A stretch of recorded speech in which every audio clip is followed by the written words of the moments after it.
다니엘서 7장 15절에서 28절. 나 다니엘이 내 몸 한가운데서 내 영 안에서 괴로워하였으며 내 머릿속의 환상들이 나를 근심하게 하므로 내가 곁에 서 있던 자들 중의 하나에게로 가까이 가서 이 모든 일의 진실을 그에게 물으매 이에 그가 내게 고하고 그 일들에 대한 해석을 알려주며 이르되 이 내 큰 짐승은 땅에서 일어날 내 왕이니라. 그러나 지극히 높으신 이의 성도들이 그 왕국을 취하고 영원히 곧 영원 무궁토록 그 왕국을 소유하리라 하니라. 그때 내가 넷째 짐승의 진실을 알고자 하였는데 그 짐승은 다른 모든 짐승과 달라서 심히 두렵고 그것의 이빨은 쇠요 그것의 발톱은 노시며 그가 삼키고 산산조각 내며 그 나머지를 자기 발로 짓밟았더라. 또 내가 그의 머리에 있던 열 뿔과 또 솟아난 다른 뿔에 대한 진실을 알고자 하였는데 그것 앞에서 세 개가 넘어졌더라. 그 뿔에는 눈들도 있고 심히 큰 일들을 말하는 입도 있더라. 그것의 모습이 그의 동료들보다 더 견고하더라. 내가 보니 바로 그 뿔이 성도들과 싸워 그들을 이겼으나 마침내 옛적부터 계신 이가 오셔서 지극히 높으신 이의 성도들에게 심판을 주셨으므로 때가 이르매 성도들이 그 왕국을 소유하였더라. 그가 이같이 이르되 넷째 짐승은 땅 위에서 넷째 왕국이 될 터인데 이 왕국은 모든 왕국과 달라서 온 땅을 삼키고 짓밟아 산산조각 낼 것이요 또 이 왕국에서 나온 열 뿔은 앞으로 일어날 열 왕이요 그들 뒤에 다른 왕이 일어날 터인데 그는 먼저 있던 자들과 다르고 또 새 왕을 정복하리라. 또 그가 지극히 높으신 이를 대적하려고 엄청난 말들을 하며 지극히 높으신 이의 성도들을 지치게 하고 또 때와 법을 바꾸려고 생각할 것이며 그들은 한 때와 두 때와 반 때까지 그의 손에 주어지리라. 그러나 심판이 진행된 즉 그들이 그의 통치 권세를 빼앗아 그것을 끝까지 소멸시키고 파멸시킬 것이요 왕국과 통치와 온 하늘 아래 왕국의 위대함이 지극히 높으신 이의 성도들의 백성들에게 주어지리라. 그분의 왕국은 영존하는 왕국이며 모든 통치 권세가 그분을 섬기며 순종하리라. 여기까지가 그 일의 끝이니라. 나 다니엘로 말하건대 내가 깊은 생각으로 말미암아 심히 근심하였으며 내게서 안색이 변하였으나 내가 그 일을 내 마음속에 간직하였느니라. 아멘. 자, 이제 우리 15절, 16절 쭉 이제 우리가 봤는데 다니엘이 그 앞에서 계시를 받았지만은 그 의미를 알지 못해서 상당히 마음이 괴로웠죠. 그래서 자기 곁에 서 있던 자들 중에서 한 사람에게 가서 도대체 이 환상의 뜻이 무엇이냐 하고 물었습니다. 그래서 그거에 대한 대답을 해준 내용이 17절부터 그 이하에 쭉 기록이 되어 있습니다. 곁에 서 있던 사람들이 아마 여럿이 있었던 것 같습니다. 근데 그 중에 하나에게 가서 물었다. 이 누굴까요? 누가 이 환상을 다 알아서 다니엘에게 이렇게 말을 해줬을까요? 가브리엘. 왜 가브리엘이라고 생각을 해요? 응답을 가지고 왔습니다. 비슷한데 제 생각은 조금 다릅니다. 이제 사람 아닙니다. 이게 지금 우리가 아는 사람이 아니고 이들은 천사들입니다. 저는 미카엘이라고 생각을 해봤습니다. 왜냐하면은 미카엘이 이스라엘을 돕는 천사거든요. 가브리엘은 일반적인 그 소식을 전하는 천사고 미카엘이 군대 장관으로서 이스라엘을 돕고 항상 이스라엘 위에서 뭔가 이렇게 영적인 일이 나타날 때는 미카엘입니다, 주로. 가브리엘이라 해도 괜찮습니다. 우리가 알 수 없으니까 정확히는. 자, 그러고요. 이제 17절부터 해석이 쭉 나오는데 우리가 잘 아는 대로 역사적 순서대로 네 왕국이 나타나고 있죠. 여기 네 짐승으로 나오는데 나라 한번 다시 얘기해 봅시다. 페르시아, 역사 순서대로 제일 먼저 바벨론, 페르시아, 메데 페르시아, 헬라 혹은 그리스 같은 나라입니다. 그 다음에 로마. 좋습니다. 이제는 뭐 하도 많이 했더니 이런 나라들이 나오는데 23절에 의하면은 왕과 왕국이 동일시되고 있습니다. 그러니까 왕도 되고 왕국도 됩니다. 18절에 보면은 2장에서 봤죠? 큰 형상으로 이 네 나라가 나타났는데 돌이 날아와서 순식간에 무너뜨리지 않았습니까? 그게 이제 그리스도의 재림인데 그래서 영원한 왕국이 세워졌습니다. 그리고 성도들이 그 왕국을 소유하게 되죠. 그 얘기가 여기 18절 말씀입니다. 지극히 높으신 이의 성도들이 그 왕국을 취하고 영원히 곧 영원 무궁토록 그 왕국을 소유하리라. 자, 여기서 이 성도들은 누굴까요? 여러분들입니까? 아니요. 그럼 누구예요? 이들은 이스라엘 유대인들입니다. 1차적으로. 지금 여기는 유대인 상대로 환상이 나타나고 있거든요. 1차적으로입니다. 물론 우리가 아닌 건 아닙니다. 제일 먼저는 유대인들이고 그 다음에 이제 성경의 로마서에도 그런 거 많이 나오잖아요. 첫째는 유대인이요, 둘째는 헬라인이라고. 헬라인이 우리 이방인들 가리키는 거잖아요. 그래서 어쨌든 여기서는 성도들은 우리가 이스라엘 사람들로 먼저 생각을 해야 됩니다. 자, 그런데 19절에 들어가니까는 가장 문제가 되고 우리 시대와 직접적으로 연결되는 넷째 짐승에 대해서 말씀을 하고 있습니다. 넷째 짐승은 무자비하게 파괴하면서 세상을 장악합니다. 이게 로마 아닙니까? 근데 로마 시대에 특별한 일이 일어나죠. 가장 소망이 없고 가장 암울한 시대, 가장 무서운 짐승의 시대에 메시아 예수 그리스도께서 오셨습니다. 초림하신 거죠. 자, 그 메시아의 십자가 속죄 사역으로 성도들이 누리게 될 영원한 왕국이 시작이 되었습니다. 그러니까 이걸 아셔야 돼요.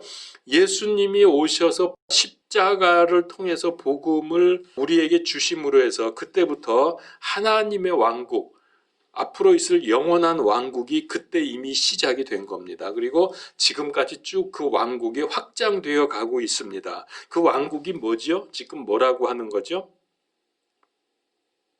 메시아 왕국, 그리스도 왕국, 이게 지금 현재 뭡니까? 이게 굉장히 중요한 겁니다. 이게 지난주에도 내 말씀을 드렸는데 그게 교회입니다. 예수님께서 복음의 씨앗을 우리에게 심어주셨죠. 제자들에게 심어주셨고 따르는 자들에게 심어주셨고 그 씨앗이 이제 발화하기 시작한 게 언제냐면 성령 강림, 오순절날 성령께서 임하심으로 해서 교회가 형성이 됐죠. 그 이후로 교회는 점점점 자라납니다. 그게 그 자라나는 과정을 말씀해 주신 게 사도행전입니다. 그래서 오늘까지 교회가 왔는데 바로 이 교회가 이 세상 왕국, 마귀가 장악하고 있는 세상 왕국 속에서 마귀를 대항하면서 이 세상을 대항하면서 점점점 확장되고 있는 게 교회입니다. 이해가 되셨습니까? 그래서 제가 지난주에 말씀드렸죠. 그래서 세상이 교회를 특별히 미워하는 거예요. 종교가 많이 있지만은 다른 것들은 별로 문제가 안 돼요. 기독교만 문제예요. 왜 그럴까요? 이게 진리거든. 이게 진짜거든. 다른 거는 자기네들끼리 전도 많이 하고 확장돼도 마귀가 전혀 겁을 내지 않습니다. 자기가 장악하고 있는 것들이기 때문에. 그러나 교회만은 하나님의 나라가 될 것이기 때문에 앞으로 영원한 왕국이 될 것이기 때문에 교회가 눈에 가시고 제일 미워하죠. 그래서 교회를 그렇게 핍박을 하는 겁니다. 교회만큼 잘하는 데가 어디 있어요 지금? 근데 교회가 그렇게 미운 거예요.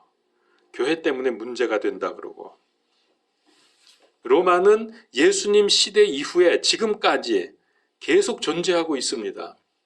지금도 로마가 있습니다. 지금 이 시대에도 우리 주님께서 지상 재림하실 때까지 로마는 존재합니다. 그러니까 세상 나라가 완전히 망할 때까지 로마는 계속됩니다. 어떻게 그럴 수 있죠? 왜 그러죠? 그건 이제 앞으로 제가 말씀드릴 기회가 있을 겁니다. 아마 한 2, 3주 내로 이거에 대해서 제가 좀 자세히 말씀을 드리겠습니다. 넷째 짐승의 시대가 되면은 성도들에게 큰 박해가 일어납니다. 이 짐승은 무섭고 놀랍고 쇠이빨을 가지고 있고 그래서 막 다 먹고 부수고 그럽니다. 근데 또 거기서 작은 뿔이 하나 나와서 하나님을 대적하고 교회를 핍박합니다. 근데 이런 세력은 과거에도 있었습니다. 그런데 세상 끝에 더 강하게 온 세상을 혼란 속으로 빠뜨릴 겁니다.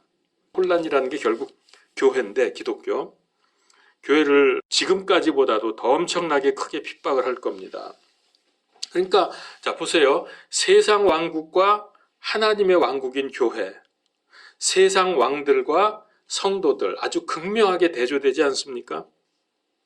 세상 왕, 세상 나라는 강하기 때문에 모든 것을 지금 세상을 장악하고 교회와 성도들은 아주 연약합니다. 그래서 당합니다. 핍박을 하면 핍박받을 수밖에 없고 멸시를 받고 있습니다. 겉으로는 그래도 하나님의 왕국인 교회는 주님께서 우리와 함께 하시기 때문에 우리에게는 그런 속에서도 참 평화와 기쁨이 있습니다. 그러나 저들에게는 그런 게 없습니다. 아무리 강하다고 해도. 그래서 고린도후서 6장 8절에서 10절에 보면은 우리는 속이는 자 같으나 진실하고 무명한 자 같으나 유명하며 죽는 자 같으나 보라 우리가 살고 징계를 받는 자 같으나 죽임을 당하지 아니하며 근심하는 자 같으나 항상 기뻐하고 가난한 자 같으나 많은 사람을 부요하게 하며 아무것도 없는 자 같으나 모든 것을 소유한 자로다. 그러니까 이게 세상에서 살아남는 방법이에요. 우리가 어떤 생각, 어떤 삶을 살아야 되겠느냐는 걸 여기서 아주 잘 보여주고 있죠. 우리가 이렇게 핍박을 받고 있지만 실제로는 그렇지 않다는 겁니다. 근데 이거보다 더 중요한 거는 때가 되면은 교회와 성도들이 지극히 높으신 이로 말미암아 승리할 것이고 영원한 왕국을 소유하게 될 것입니다. 얼마 남지 않았습니다. 혹시 여러분 복음 때문에 예수 그리스도 때문에 믿음 때문에 손해보고 곤란당하고 핍박당한다 해도 여러분 마음 상하지 마십시오. 지금 우리가 가지고 있는 재물이나 명예나 권력이나 이 모든 소유 날아온 돌에 의해서 일격에 다 무너져 버립니다. 우리는 이거 세상 지금 쌓아놓고 갖고 있는 것들 좋아하고 애지중지하지만 이제 우리가 때가 되면 이거 다 내려놓고 영화로운 몸으로 변화되어서 영원한 세상에 들어갈 것입니다. 너무 세상에 애착을 갖지 마십시오. 그러니까 여러분 너무 분해하거나 억울해하지 말고 오히려 그들을 불쌍히 여기면서 예수 그리스도 복음을 전하십시오. 로마서 8장 37절 우리는 우리를 사랑하신 그분을 통해 정복자들보다 더 나은 자니라. 디도서 3장 6절 예수 그리스도 곧 우리의 구원자를 통하여 우리에게 성령님을 풍성히 부어주셨으니 이것은 우리가 그분의 은혜로 의롭게 되어 영원한 생명의 소망에 따라 상속자가 되게 하려 하심이니라. 감사하죠? 그러므로 절대로 우리가 흔들릴 필요 없습니다. 무너져선 안 됩니다. 자, 이제 20절로 넘어가면 거기 10뿔이 나오는데 로마가 장악했던 유럽 이 여러 나라로 지금 나뉘어 있습니다. 근데 그 중에서 두각을 나타내는 10나라를 의미한다고 그랬죠. 24절에 보면 나옵니다. 그래서 이 나라들은 로마의 연속입니다. 그러니까 바벨론, 로마까지 해서 이방 종교, 이방 사상, 문화를 계승합니다. 지금 세상이 그렇고 유럽이 그렇습니다. 그래서 이 10나라들은 예수님이 재림하시기 전 과거의 로마 제국의 부활입니다. 현재 유럽의 나라들이 또 지금 이들이 EU라고 하는 단체로 지금 가시적으로 나타났는데 그래서 이건 중세기에서는 이게 신성 로마 제국이라 그랬잖아요. 신성 로마 제국의 부활입니다. 로마는 계속되고 있는 거예요. 자, 그런데 그 사이에서 그 10나라 사이에서 솟아난 다른 뿔이 있습니다. 이게 강력해서 세 뿔, 즉 세 왕을 혹은 세 나라를 정복해버립니다. 그 앞에서 보면 뿌리채 뽑았다 그랬어요. 이 세 나라가 어느 나라일까? 그리고 왜 세 나라일까? 성경은 그것에 대해서 말씀하시지 않습니다. 그래서 우리가 정확히는 모르지만은 추론은 할 수 있겠죠. 자, 10나라 중에서 세 나라를 뿌리채 뽑아버린다고 하셨으니까 이건 적그리스도에게 완전 멸망당하는 나라들입니다. 그러면은 나머지 나라들, 나머지 7나라가 되나요? 무슨 이제 그 대표고 온 세상 나라들이 겁먹죠. 그 세 나라를 이 적그리스도 그냥 다 뿌리채 뽑아버리니까. 그래서 겁먹고 놀라서 적그리스도 밑으로 들어와서 복종하게 만드는 그런 과정이 아닐까 생각을 합니다. 그래서 10뿔 그 사이에서 다른 뿔은 여기 성경에 보니까 눈도 있고 입도 있습니다. 그리고 아주 견고하다 그랬습니다. 이게 적그리스도잖아요. 뿔에 눈이 있고 입이 있다는 말씀이 이 7장에만 무려 3번이 반복됩니다. 8절, 20절, 25절. 3번이나 반복이 돼요. 적그리스도는 눈이 있습니다. 뿔처럼 강한데 눈이 있어요. 예리하고 꿰뚫는 통찰력을 가지고 있습니다. 그리고 적그리스도는 최고의 인간 지혜를 가졌습니다. 온 세상을 꿰뚫고 감시하는 눈을 가지고 있습니다. 근데 이건 이미 지금 우리가 다 보고 있잖아요. 뭡니까? 칩이라든가 CCTV 때문에 뭐 꼼짝달싹 못하잖아요. 우리 요 앞에도 지금 요 문만 딱 열면 CCTV 있죠. 다 들여다보고 있어요. 그리고 레이더, 비행기가 뜨든 뭐가 움직이면 다 안에서 보고 있지 않습니까? 빅브라더 시스템이 이게 전부 감시 시스템이거든요. 이게 이미 다 현실화되어 있어요. 이게 눈이 있고 입이 있는 겁니다. 이 뿔에게. 근데 이 입은 큰 일을 말하는 입이다 그랬어요. 무슨 말을 한다 그랬죠? 큰 말을 하는 게 뭐라 그랬죠? 신성모독하고 하나님을 대적하는 겁니다. 그래서 이 작은 뿔은 적그리스도고요. 하나님을 대적하는 세력이고 기독교를 핍박하는 세력입니다. 사탄의 최대 소원이 뭡니까? 사탄의 최대 소원은 자기가 하나님이 되는 겁니다. 그래서 하나님이 하시는 일을 모방해요. 하나님의 사역 중에서 우리에게 하신 가장 크고 놀라운 사역이 하나님이 사람이 되셔서 이 세상에 오신 것입니다. 그래서 멸망당할 인간들에게 구원을 위한 십자가 속죄 사역을 하셨죠. 이게 우리에게는 정말 영원 무궁토록 찬양해도 부족한 그런 놀라운 일입니다. 놀라운 사역을 우리에게 해주셨습니다. 사탄도 이거를 흉내내는 거예요. 그래서 사람의 모습으로 육화를 하는데 그가 적그리스도고, 그러니까 사탄이 육화된 게 적그리스도입니다. 하나님이 성육신된 게 예수 그리스도고. 그러나 그는 구원을 위해서가 아니라 사람들을 미혹하고 속여서 자기를 섬기게 할 것입니다. 이게 전혀 다른 거죠. 따라하긴 하는데 이런 식으로 하는 겁니다. 하나님은 적그리스도의 등장을 왜 허용을 할까요? 왜 적그리스도가 나타나서 3년 반 동안 전무후무한 살기 어려운 시대가 있게 허락을 하실까요? 하나님께로 돌아오라. 예. 좀 구체적으로 1차, 2차로 좀 나누어서 적용을 하면요. 1차적으로는 유대인들 때문에 그렇습니다. 고난 속에서 너무나 적그리스도가 유대인들 상대로 핍박을 하기 때문에 견디지 못하고 예수 그리스도 믿고 구원받도록 하기 위한 거고요. 2차적으로는 이방인들도 마찬가지입니다. 이방인들도 유대인만큼은 아니겠지만은 굉장히 힘들거든요, 살기가. 돌아오라는 거예요. 사람은 얻어맞고 고난을 당해야 돌아오지, 살려달라고. 암 걸렸을 때는 죽기 살기로 매달리면서 살려만 주시면 이러다가 딱 나면은 언제 그랬냐고 하는 게 사람 아닙니까?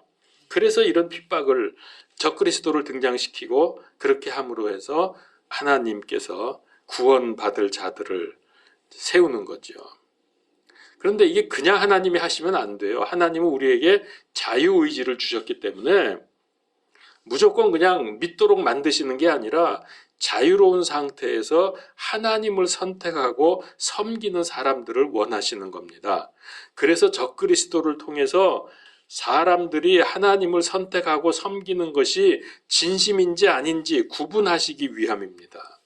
그런 핍박이 와야 진짜와 가짜가 갈라지거든요. 그걸 원하시는 거예요. 진짜로 믿고 돌아와라. 21절을 보겠습니다. 내가 보니 바로 그 뿔이 성도들과 싸워 그들을 이겼으나 누가 누구를 이겼어요? 적그리스도가 성도들을 이깁니다. 이게 3년 반 동안 있는 일이에요. 적그리스도가 사탄으로부터 부여받은 능력과 권세로 성도들, 여기서 성도들은 1차로 유대인들, 그 다음에 믿는 사람들, 이방인도 포함된다 그랬죠. 그걸 다 이겨버립니다. 왜 그럴까요? 왜 하나님이 이렇게 놔두실까요? 아까 얘기했잖아요. 예수 그리스도 부르고 의지할 수밖에 없게 돌아오라는 거예요. 그게 마태복음 23장 37절에서 39절, 우리가 너무나 잘 아는 구절이죠. 제가 그냥 읽겠습니다. 오 예루살렘아 예루살렘아, 대언자들을 죽이고 내게 보낸 자들을 돌로 치는 자여, 암탉이 자기 병아리들을 자기 날개 아래 모음같이 내가 얼마나 자주 내 자녀들을 함께 모으려 하였더냐. 그러나 너희가 원치 아니하였도다. 이게 뭡니까? 구약의 대언자들을 통해서 하나님의 말씀을 선포했어요. 그러나 그들은 듣지 않고 오히려 그 대언자들을 핍박하고 죽였습니다. 너희가 원치 아니하였도다 그랬어요. 보라, 너희 집이 버림받아 너희에게 황폐하게 되었느니라. 이스라엘이 다 황폐하게 돼서 다 흩어지고 난리가 났죠. 나라가 없어졌죠. 그래서 역사적으로 고난당할 뿐만 아니라 이 마지막 때에 적그리스도가 유대 성도들과 싸워 이겨가지고 황폐하게 만들어버립니다. 돌아오라 이거예요. 내가 너희에게 이르노니 너희가 말하기를 찬송하리로다 주의 이름으로 오시는 이여 할 때까지 이제부터 너희가 나를 보지 못하리라 하시니라. 그러니까 핍박과 고난을 견디지 못하고 예수 그리스도를 하나님으로 고백하면서 주님을 부를 때까지 예수님은 돕지 않으신다는 거예요. 그때까지 너희가 나를 보지 못하리라. 아픈 마음으로, 하나님 마음이 얼마나 아프시겠어요. 자기의 택한 백성이 지금 이렇게 사망의 골짜기에서 헤매고 있는데, 그러니까 뒤집어 말하면 예수 그리스도를 믿음으로 고백하면 오셔서 모든 문제를 해결해 주시고 영원한 나라를 소유하게 해 주시겠다, 그런 뜻입니다. 그래서 그게 22절이에요. 보세요. 22절에 마침내, 그러니까 적그리스도가 성도들을 이겼는데 마침내 옛적부터 계신 이가 오셔서, 누굽니까? 예수 그리스도죠. 오셔서 지극히 높으신 이의 성도들에게 심판을 주셨으므로, 이 성도들 유대인들에게 심판을 주셨으므로 때가 이름의 성도들이 그 왕국을 소유하였더라. 그러니까 지금은 유대인들이 저러고 있어도 이제 환란기 지나면서 주님께 다 돌아올 겁니다. 아무리 그래도 마귀는 하나님께서 허락하신 범위 안에서만 제한적인 활동을 할 수 있습니다. 지 맘대로 할 수는 없어요. 그러나 최후의 순간에 예수님의 재림으로 패배해서 영원한 불호수에 던져지게 됩니다. 자, 그리고 이제 하나님께서 성도들에게 심판의 권세를 주셨다 그랬잖아요. 무슨 심판을 할까요? 유대인들이 심판을 합니까? 예수님이 하시는 거 아닙니까? 이게 고린도전서 6장 3절에 보면 나옵니다. 우리가 천사들을 판단할 것을 너희가 알지 못하느냐? 하물며 이 세상 삶에 속한 일들은 얼마나 더 많이 판단하겠느냐? 그러니까 천사들을 판단하는 거예요. 심판하는 거예요. 무슨 천사일까요? 타락한 천사들, 마귀를 도와서 이 세상을 망가뜨린 이 악한 천사들, 이들이 성도들을 괴롭혔기 때문에 성도들에게 심판권을 주는 거예요. 이제는 너희들이 한번 좀 당해봐라 이거죠. 그래서 하나님의 왕국을 얻게 하시는 겁니다. 27절에도 뭐 그런 비슷한 말씀이 있고요. 자, 그 다음에 이제 23절에서 25절에서는 다시 적그리스도의 내용이 또 시작이 되는데 앞에서 얘기한 거에 거의 반복입니다. 왜 자꾸 이 지금 다니엘서의 적그리스도 얘기가 이거 얼마나 많이 나옵니까 지금? 그죠? 반복되지 않습니까? 왜 그럴까요? 그건 중요하다는 뜻이에요. 매우 중요한 내용이라는 거죠. 얼마나 중요한지 정확히 알고 마지막 때, 즉 대환란 때 사람들에게, 이제 환란 통과하는 사람들, 그 사람들을 환란 성도라 그러죠. 그들로 하여금 이걸 정확히 알고 준비하고 대응해야 하기 때문에 반복해서 말씀하시는 거예요. 이들을 심판해서 물리치게 하시고 하나님의 왕국을 얻게 될 터인데, 너희들이 이거 잘 대응해야 되지 않겠냐. 그가 나라들을 짓밟고 산산조각 내서 온 세상을 장악하게 될 것입니다. 그는 지금까지 역사적으로 일어났던 어떤 왕들과도 다를 것입니다. 그러니까 이걸 잘 알고 대응을 해야죠. 자, 그런데 반복은 반복인데 25절에 보면은 지금까지 없었던 새로운 내용이 좀 나옵니다. 이게 또 중요합니다. 그러니까 이것도 점진적인 계시입니다. 반복은 되지만 조금씩 새로운 걸 계속 말씀을 하세요. 25절 다시 한번 읽어봅시다. 또 지극히 높으신 이를 대적하려고 엄청난 말들을 하며 지극히 높으신 이의 성도들을, 자 여기 보면은 새로운 내용이 나온대요. 지극히 높으신 이의 성도들을 지치게 하고 또 때와 법을 바꾸려고 생각할 것이며 그들은 한 때와 두 때와 반 때까지 그의 손에 주어지리라. 자, 그는 신성 모독 등의 엄청난 말들로서 성도들을 오랫동안 학대하고 괴롭히고 지치게 할 것입니다. 또 하나 중요한 게 뭐죠? 때와 법을 바꾸려고 할 거라 그랬습니다. 이게 뭐냐 하면 믿는 사람들의 모든 규례와 법과 제도를 지 맘대로 바꾸는 거예요. 그러니까 우리가 어느 때는 이런 것을 지켜야 되고 또 절기는 언제 어떻게 지켜야 되고 뭐 그런 게 있지 않습니까? 성경에 보면은 이걸 고쳐버린다는 거예요. 지 맘대로. 그러니까 하나님의 그 법도를 다 바꾸어 버린다는 거지.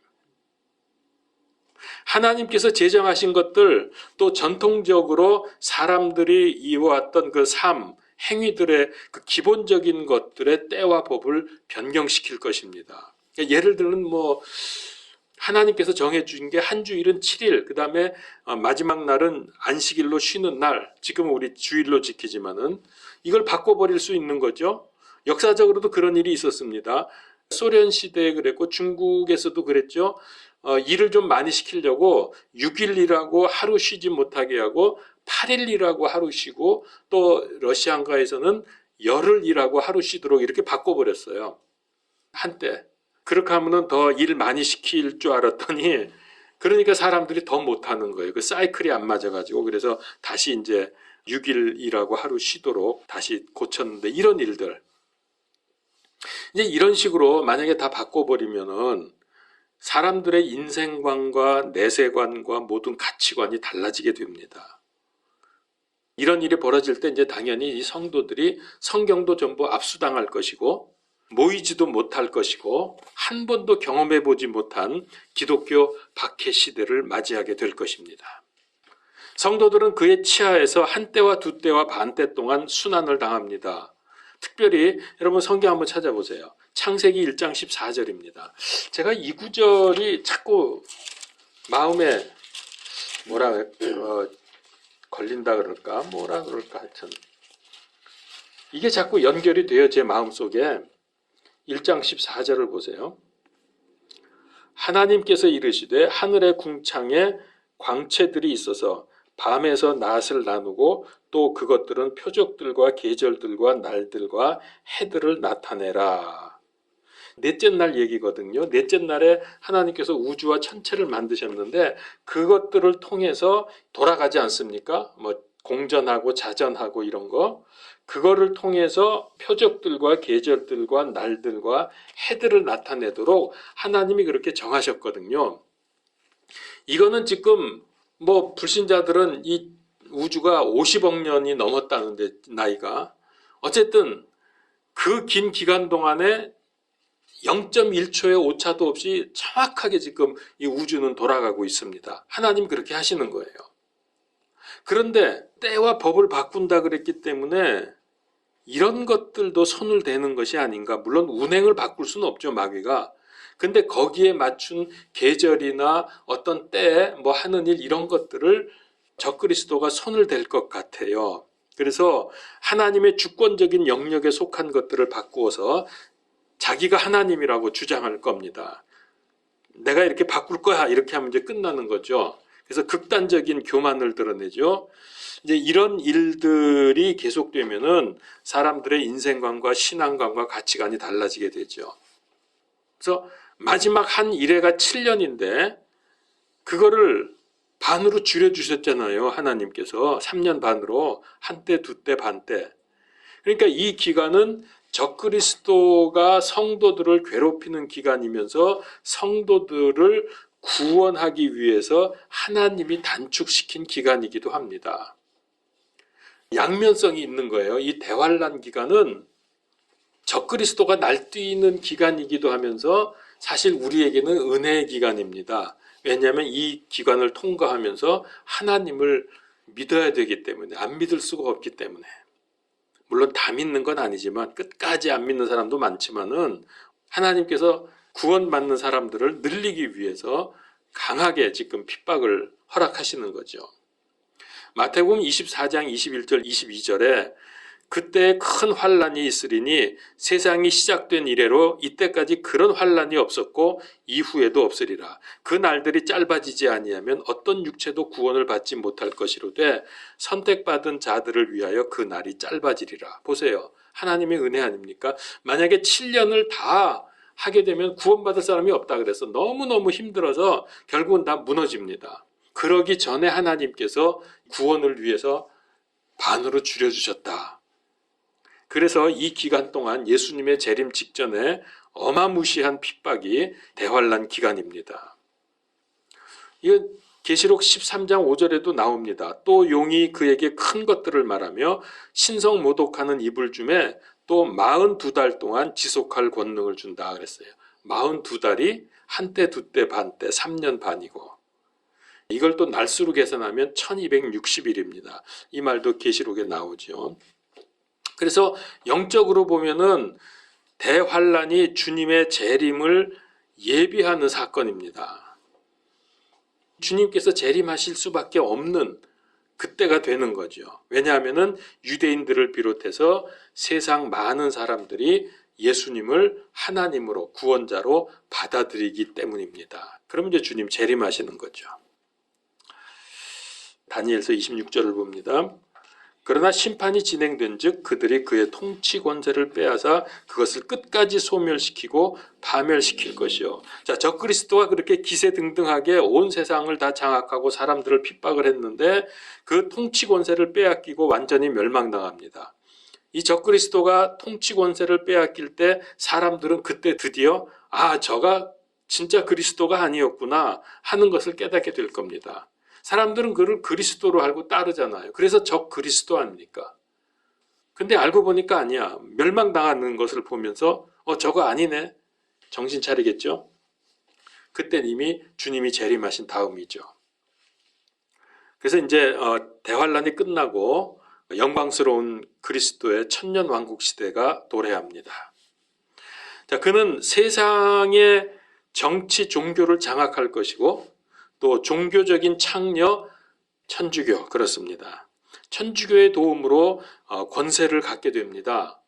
그래서 그걸 이용하지만은 계시록 17장에 보면은 마지막 때 그 창녀 즉 천주교를 이 적그리스도가 죽입니다. 거기 보면 짐승 위에 타고 있는 창녀가 나오잖아요. 또 이렇게 얘기하면 또 시간이 많이 걸리니까 하여튼 어쨌든 창녀인 천주교하고 짐승인 적그리스도는 다릅니다. 다른 겁니다. 물론 우리가 마지막 교황이 적그리스도일 거라고 우리가 하지만은 그가 바로 이제 천주교를 무너뜨릴 겁니다. 그리고 이제 27절에 보니까 이 왕국은 영원합니다. 이 모든 권세로 하나님을 섬기고 순종하게 됩니다. 자, 지금 세상은 악과 불의, 부정이 성행을 하기 때문에 순결한 믿음으로 복음을 수호하려고 하면 불이익당하고 핍박당하고 조롱을 당하겠지만은 결국에는 승리의 기쁨과 축복을 누리게 될 것입니다. 교회가 승리합니다. 여기서 성도들 아까 말씀드린 대로 대환란을 통과하는 성도들입니다. 환란 성도들. 자, 이때 교회는 이미 올라갔죠. 휴거돼서 이 세상에 없습니다. 사실은 이때는. 그러니까 환란기 성도라는 것은 휴거되지 못한 유대인 믿는 자들과 이방인 믿는 자들을 가리킵니다. 근데 여기 다니엘서에서 이 성도들은 주로 믿는 유대인들을 말하는 겁니다. 이들이 큰 고통을 당하게 되고요. 그러나 결국 하나님의 도움으로 성도들이 악한 무리들을 이기고 왕국을 얻게 됩니다.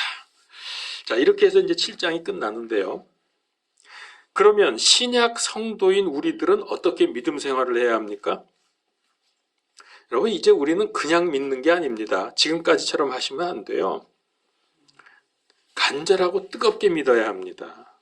그리고 행함이 병행되어야 합니다. 뭘 행하라는 거냐? 제일 기본이 뭔지 아세요? 행함의 제일 기본. 히브리서 10장 25절. 그날이 가까움을 볼수록 모이기에 힘쓰라 그랬어요. 마지막 때가 가까울수록 모이기를 힘쓰라. 이 말씀을 하신 이유가 오늘 우리들 때문입니다. 그러니까 전에는 저도 그랬고 사람들이 이 구절, 이 히브리서 이 말씀을 보면서 모이기를 힘쓰라. 믿음이 떨어지고 마지막 때 되면은 다들 그냥 흐지부지 되고 세속화되고 이래서 잘 안 모여지니까 열심히 모이라는 뜻이구나. 이렇게 생각을 했어요. 이 구절에 대해서. 그런데 요즘에 와서 보니까 그 정도가 아니라는 겁니다. 제 생각에는 그냥 믿음이 떨어지고 나태해져서 모이지 않을 때 더욱 열심히 모이라는 것 정도가 아니라 지금 여러분 팬데믹 사태가 터졌잖아요. 딱 그러고 보니까 이거는 모이고 싶어도 모일 수 없는 상황이 되는구나. 모이면 되는데 안 모여서가 아니라 모이고 싶은데도 모일 수가 없는 때가 온다고요. 지금 교회 보고 온라인으로 얼마든지 예배할 수 있는데 왜 자꾸 모이려고 그러냐? 교회는 그럼 뭐라 그래요? 왜 자꾸 교회만 가지고 그러냐? 교회는 모이지 않으면 힘이 빠지거든. 모여야 되거든. 여러분 우리 몇 주 이렇게 온라인으로 해봤지만은 그게 여러분 좀 계속되면은 큰 문제가 생깁니다. 세상 사람들은 교회가 왜 모이려고 하는지를 몰라요. 그들은 우리가 모이는 것이 그저 마음의 안정을 얻고 정신적인 쉼을 얻고 교회 다니는 게 좋은 말씀 듣고 그런 정도로 생각을 하죠. 왜? 예배가 뭔지를 모르니까. 오순절날 성령께서 강림하신 사건 이후로 2000년 동안 교회 예배는 믿는 사람들에게는 생명이었고 하나님의 약속이었고 은혜의 통로였고 삶의 원동력이었습니다. 그래서 목숨 걸고 예배를 사수했습니다. 그러다가 많은 순교자들이 나왔습니다. 북한 성도들을 보세요. 중국의 성도들을 보세요. 그들이 왜 믿는다고 잡혀가서 아오지 탄광에 가서 죽고 총살당하고 왜 그래요? 모이다가 그런 거예요. 모이다가. 표시 안 내고 혼자 믿으면은 그런 일이 있겠어요? 모이다가 들켰거든요. 참 그리스도인들은 죽음을 두려워하지 않습니다. 불신자들은 그렇다 치고 이 개념을 상실한 목사님들이나 교인들도 있는데요. 자꾸 모이자 그러니까는 교회가 말이야 교인 수 줄고 헌금 줄까봐 애꿎은 교인들만 닥달하면서 이 어려운 시절에 자꾸 모이라고 강요한다고 이러면서 또 비판을 해요. 교회 안에서. 그러면 불신자들이 그 말 듣고 더 신나가지고 합세를 하죠. 어떤 목사님이 유튜브에 보니까 지금 온라인으로 예배 드리는 게 제2의 종교개혁이라고 떠들더라고요. 머릿속에 뭐가 들어있는지를 모르겠어. 뭐가 종교개혁이에요 이게? 어이가 없어가지고. 거기 제가 댓글 봤어요. 엄청나게 사람들이 좋아하더라고. 이래야 된다고. 교회다 죽이는 거예요 그거. 하나님이 분명히 모이기를 힘쓰라고 말씀하셨는데 이 말씀은 예배가 온라인 같은 걸로는 대체될 수 없다는 것을 확실하게 알려주신 말씀입니다. 그러면 모이는 사람들 또라이들만 있습니까 지금? 제가 이런 생각이 든 적이 있어요. 이제 모이지 않아도 되는 시대.